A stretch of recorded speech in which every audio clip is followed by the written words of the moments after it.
Hello, Milton. Hey, Paul, how are you? I'm doing good. Long time no see. It has been a while. Yes,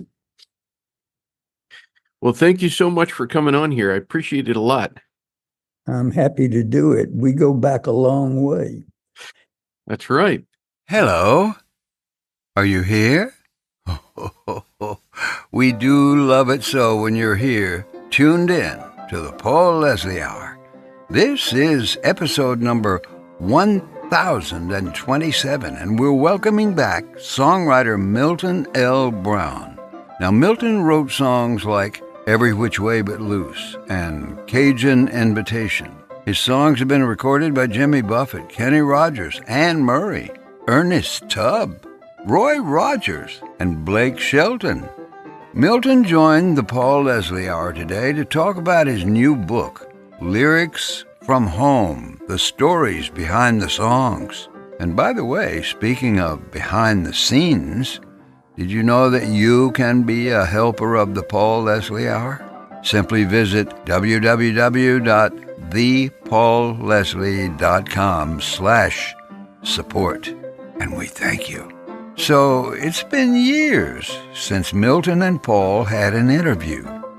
What do you say we turn them loose?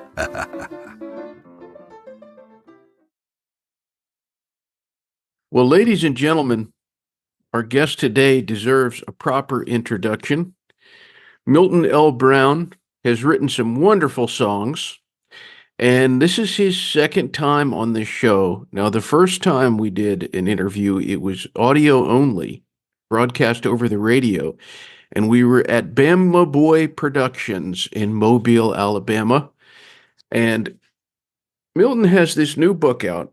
I'm holding it up right now. It's called Lyrics from Home, the stories behind the songs.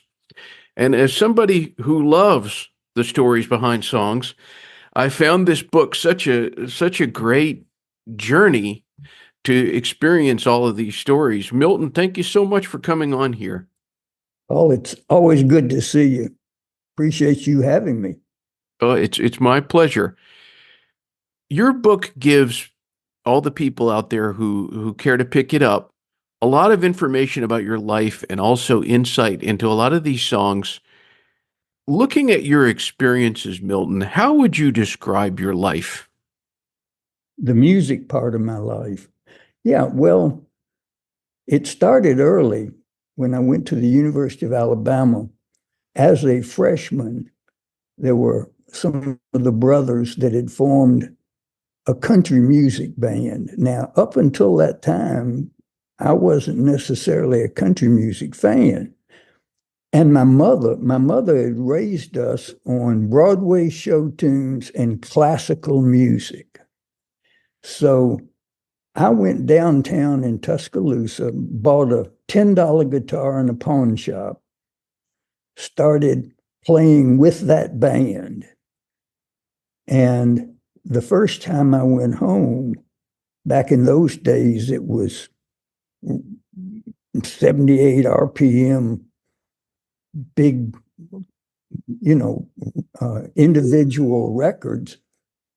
When I started playing that kind of music, my mother said, I think they gave me the wrong baby at the hospital. uh, she couldn't believe that I'd gotten interested. But what I really was interested in was folk music. And I did a tour of duty in the Army in an armored infantry outfit.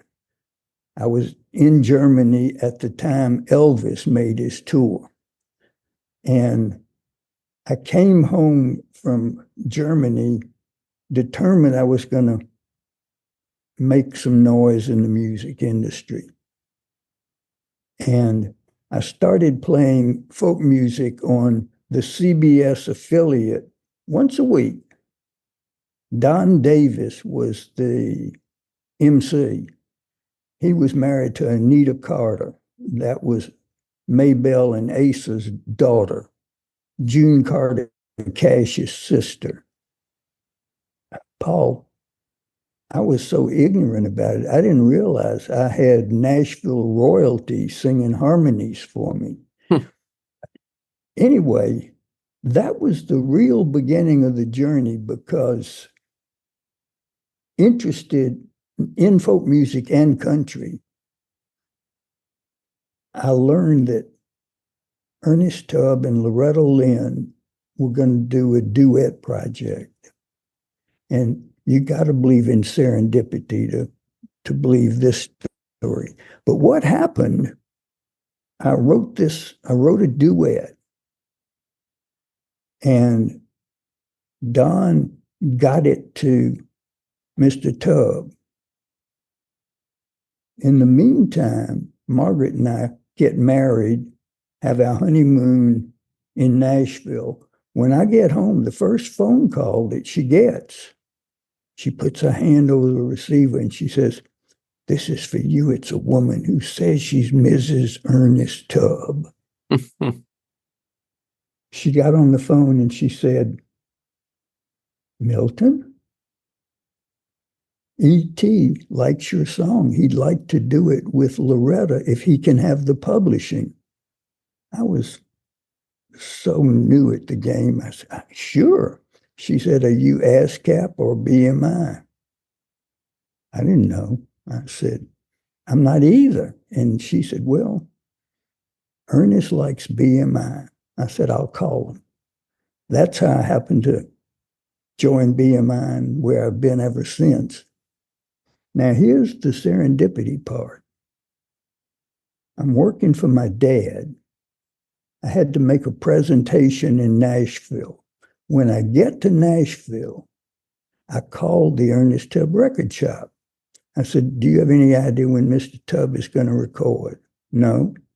"Well," and I told them the story. They said, "If we learn anything, we'll call you." I make my presentation, turn in my rental car. I'm back at the motel. There's a note in the drawer, my drawer, that says, "Be at Bradley's Barn tonight at 8:00. And it was signed E.T. I could tell you the rest of the story, but I'll stop. But I'm there for one day, and that happens to be the night I get to sit with Ernest Tubb's family and watch them record my song. Mm. Afterwards, E.T. takes me into the control room and says, "Owen, this is Milton Brown. He wrote the song we just recorded." That was Owen Bradley, the creator of the Nashville sound. He's given credit for being the originator of the Nashville sound. He said, "I thought it was Milt Brown and his musical brownies." I'd never heard of them. But that's when you got to have a fiddle in the band, the other Milt Brown. So these improbable things just started happening to me. And the book that you held up chronicles a lot of those stories. I had to pick them, but I tried to pick stories that want to be songwriters, this next generation that could be my great-grandchildren. They want to know if it's possible to have your music accepted, recorded without leaving home. I did it. And I try to tell them, look, your battles will be different than mine, but it can be done. And my key that I say to them is, have fun. If you're not having fun, you're doing it wrong. That's really wonderful advice. As you mentioned, you have really gone a different path in many ways, in that everybody likes to say, well, you got to go to Nashville, or if you're writing Broadway stuff, you need to go to New York. Absolutely. If you're going to rock and roll, you go to LA or something like that. Mobile, in my opinion, is one of the great places in this country. I love Mobile, Alabama. How would you say Mobile has influenced you? Totally. I mean, I'm a product there. I grew up there, and you're right. Mobile does two things well. Well, they do a lot of things well, but two outstanding things. They create creative people from opera to rap, and you can name the artists, and athletes. I mean, so many major league ball players, pro football players come from Mobile, a small city, but in its quaintness, there's just so much opportunity here. Speaking of Mobile, you and Buzz Kaysen, great guy who I'm sad to say for everybody who's watching, if they don't know already, he recently passed away.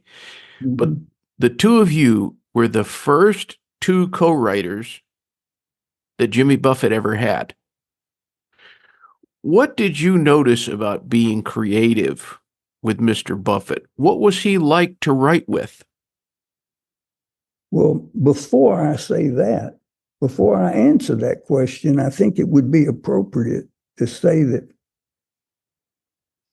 the way I met Jimmy, his first wife, Margie, was Miss USS Alabama, named for the USS Alabama is a battleship that's at a park on the water here in Mobile. And she came into my office and said, my boyfriend is going to be coming into town, and he'd like to record. Well, we had this little monaural studio with a board that Travis Turk made from scrap metal, scrap that he bought at a junkyard, old-fashioned pots that you turned. I mean, it didn't have the fancy stuff on the board. Anyway, Jimmy walked in, and Paul, his smile literally lit up the room. And I said to myself, if this guy can sing, there's promise there. And he sort of became like a little brother, like a younger brother. And he was so kind and so easy to deal with. When I'll stop here. You asked me where we want to go next, because I could talk for the rest of the afternoon about different parts of my experiences with Jimmy. Well, you brought up a really interesting point, and that is that, my mother refers to it as the gift of smiles. And Jimmy Buffett had, like Louis Armstrong, a $1 million smile, Yeah, right. Yeah, that lasted, forever.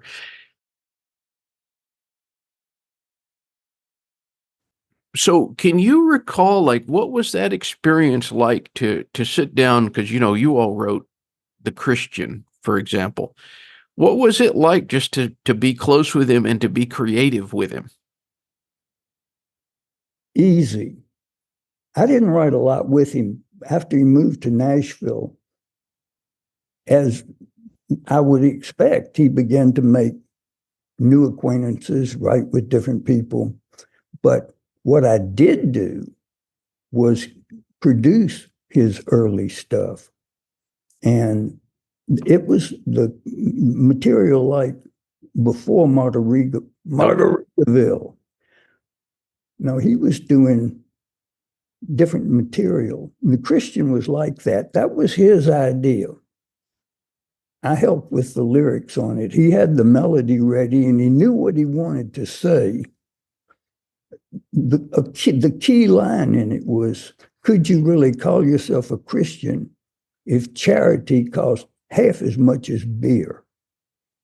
And so it was typical Buffett humor. And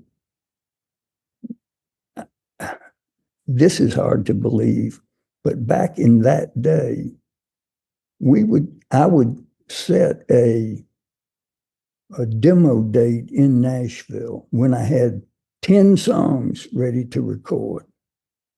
Can you imagine that? Record 10 songs in a 3-hour date? Crazy. Yeah, I mean, today they work 3 days on one song. But Lloyd Green was from Mobile, premier steel guitar player, first call up there for decades. And he would get other first call players to come play for me on those dates because I would pick times that the studio was available. Nobody wanted them at that time of night. And we'd go in and we would record 10 songs, usually one take each. Back then, it didn't have to sound like a master. And it had to show the song. And one time, it just happened that I had 7 songs ready and a date booked. So I said, Jimmy, you want to do 3 of yours on my date? Are you kidding? We went up there and he did 3 of his songs on my date. The band goes crazy. Who is this guy? Once again, the smile. If he couldn't sing, he still would have lit up the room, but he could. And I took one of my songs that he did the vocal for me and his 3. And the next day, I called on the head of the Nashville CBS office. I knew the guy. I played it. He said, yeah, I'd like to sign that guy. He made me a deal. It wasn't great. It wasn't a lot of money, but it was enough for Jimmy and Margie to get married and move to Nashville. There was one caveat.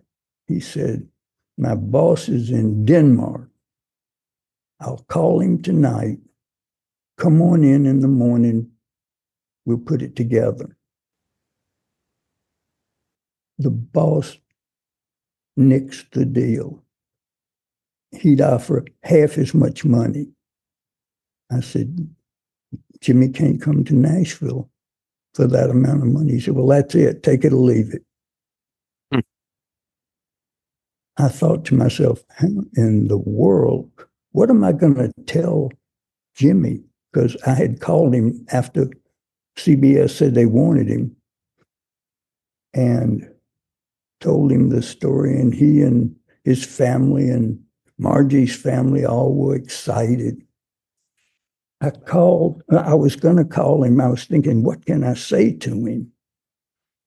And by the time I get back to my motel, there's a note in the box that says, call Buzz Kaysen. Well, what had happened was Travis Turk, who was in my little studio in Mobile, Product Sound Studio, had moved to Nashville to engineer. And Buzz hired him to help build his studio out at 100 Oaks. Well, I had called Travis to say, what in the world am I going to be able to tell him?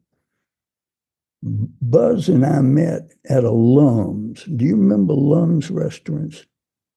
They don't exist anymore. I don't know if I know Lums. Lums. Their specialty was hot dogs cooked in beer. We met there. Basically, what Buzz offered was the same deal that CBS had reneged on. But it let Jimmy move to Nashville. I wish Buzz was still alive, because that could be your next should be your next interview. Yeah. I mean, he was fond of saying, "Jimmy put my kids through college." I had the chance to speak with Buzz. It's been years now, Mhm. but it did occur to me not long ago. I said, Buzz would be somebody to get back on again, as I'm doing with you. And again, I want to tell everybody the book here, Lyrics from Home by our guest Milton L. Brown, for more of these stories. They're fascinating stories. And the way I read this book, I would read, and then a certain song would pique my interest, and then I would find myself listening to that song, and then on to the next story.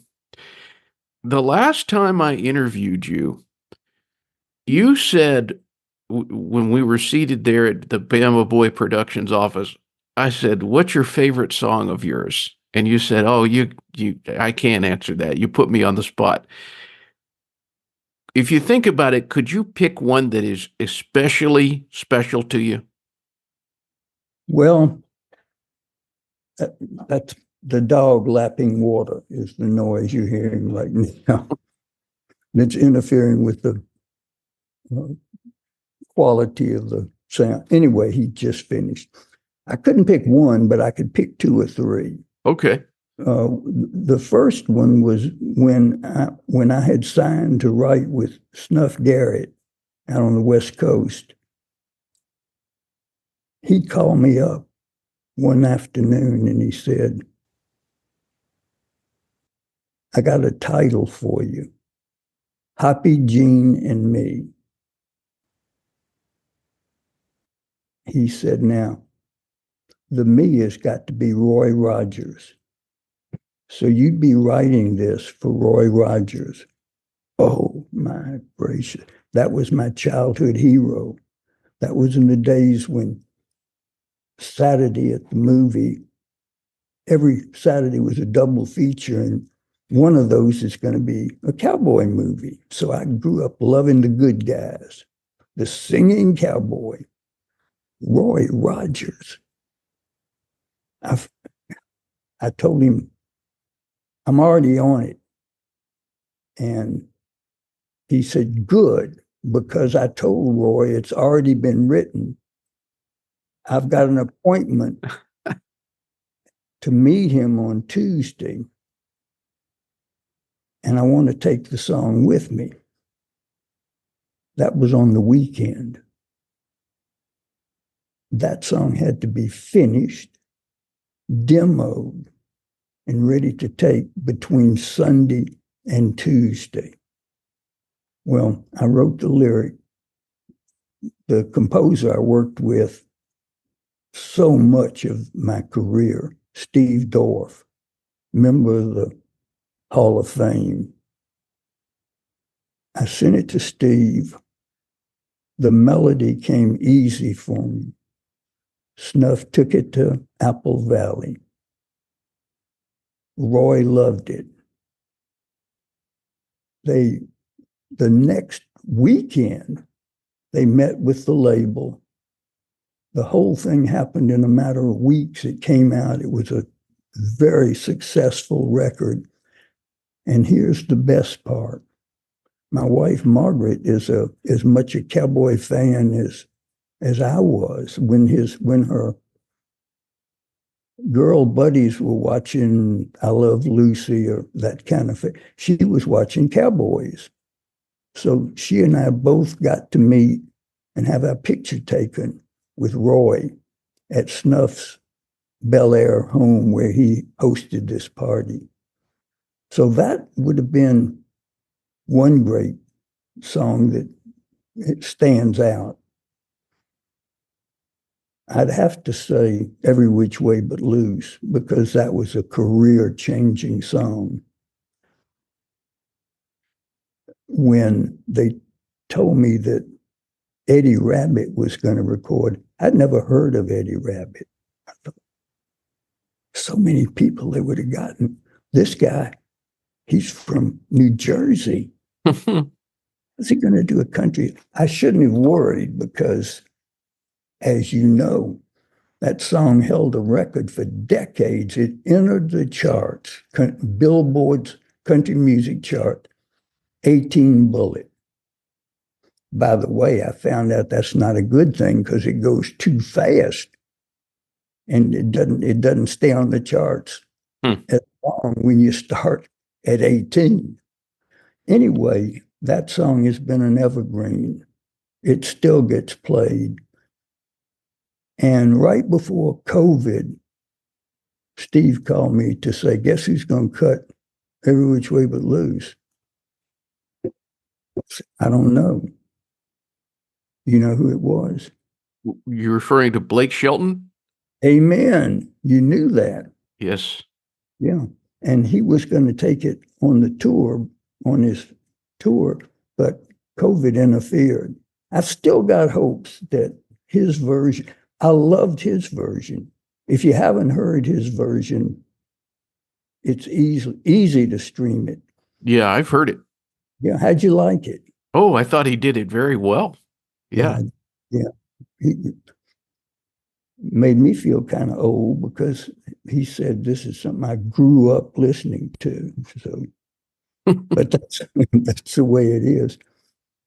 I don't know. You'd have to give me more time than we've got right now to think of some of the other ones that have the longevity that when I think about them, they go, I can still hear every nuance in my head. Well, there's some great different versions of songs that you've done. Some of the greatest singers of our time have sang the words that you wrote. And I want to read a list. I mean, any songwriter, if they had this list, you'd think, I'm doing pretty well. Smokey Robinson, Merle Haggard, Loretta Lynn, Ernest Tubb, Tom Jones, Eddie Rabbitt, Glenn Campbell, Anne Murray, Kim Carnes, and yet there are still others. I mean, that's just some of them. Who do you think as a singer did the best job at interpreting a song you wrote? Well, I'd have to say Eddie Rabbitt. I mean, because that blew me away. Anne Murray, a song she did for the movie Stick for Burt Reynolds. And that was another one that I got a call late in the game asking if I could write the song for her. Snuff produced her in Toronto, and Steve and I were asked to go up because the song was so new. If it needed changes, he wanted us with him. So actually, I told you that wrong. It wasn't Snuff. I can't think of it right now who produced it. But anyway, Jim Ed Norman produced in Toronto. We flew through a blizzard to get up there. But the song was I Don't Think I'm Ready for You. Candice Bergen played the female lead. Burt Reynolds, of course, was the hero. And early in the film, he tells her, I don't think I'm ready for you. The climactic scene, she's driving away. He's chasing her in his car. They pull off into the median together.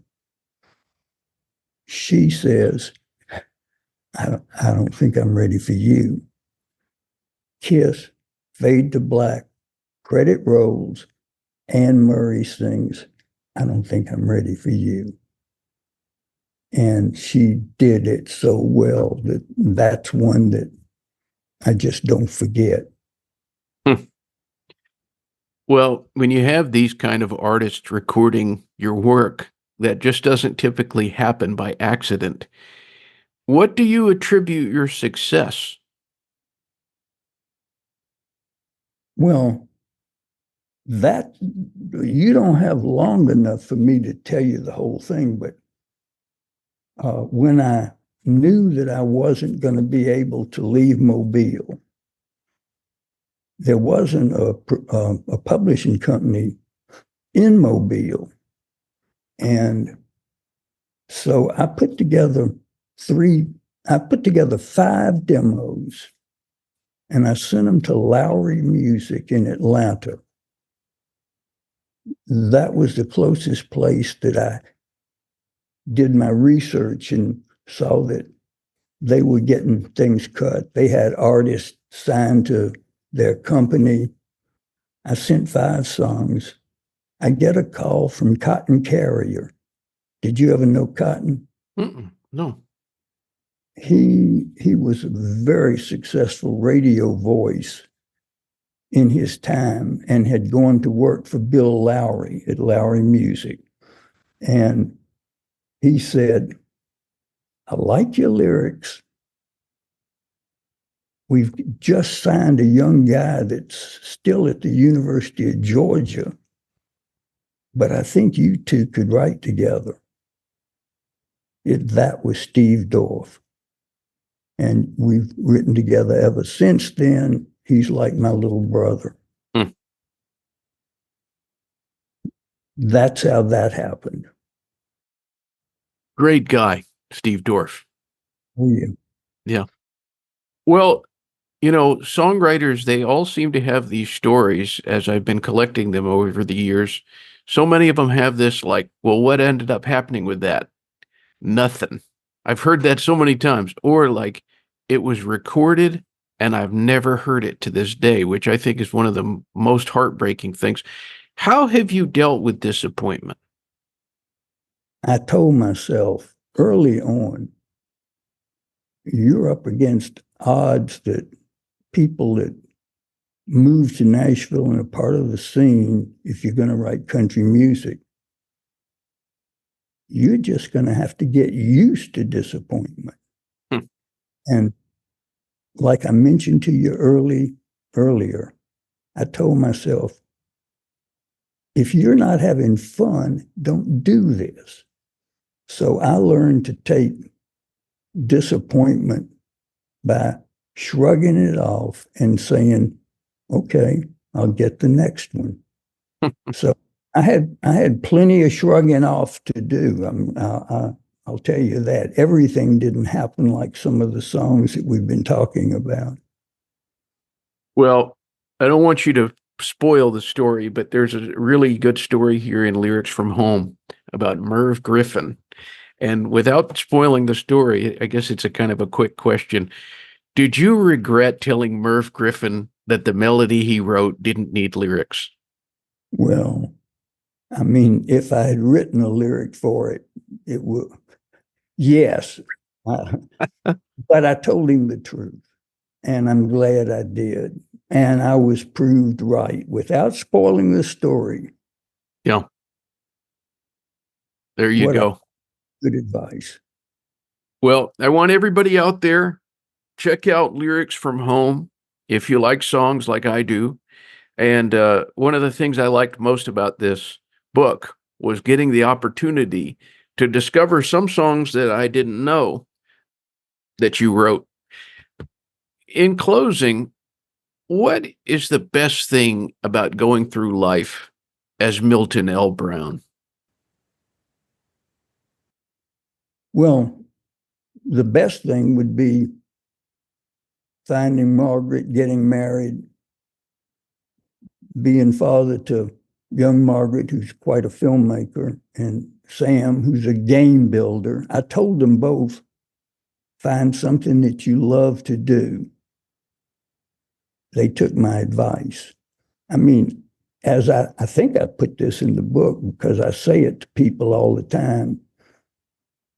I know a lot of people that have made money, but they didn't like they really didn't like going to work every day. Find something that you love to do, and I loved writing music. So I guess that's the best advice I could give up and coming songwriters.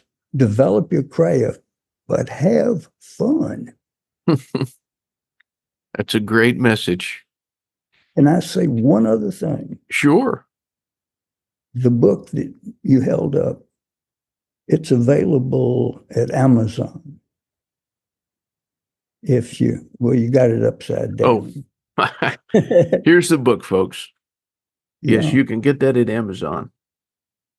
Lyrics from Home. All you got to do is type in the title. It'll take you right to it. Well, Milton L. Brown, such a pleasure to interview you. Thank you so much. You are quite welcome. And if you had fun, I had more fun. Well, I had an enormous amount of fun, and I had fun reading the book.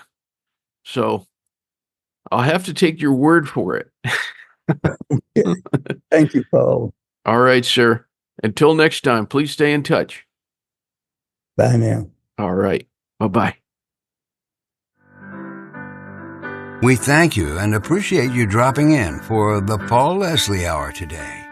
You know, you can help the Paul Leslie Hour in our mission to provide independent media content like this by visiting www.thepaulleslie.com/support. We truly thank you. This is your announcer speaking. Performance of The Entertainer intro song and Corina Corina outro song, courtesy of John Primorano. Well, that's it for today. So until next time, be safe and be good.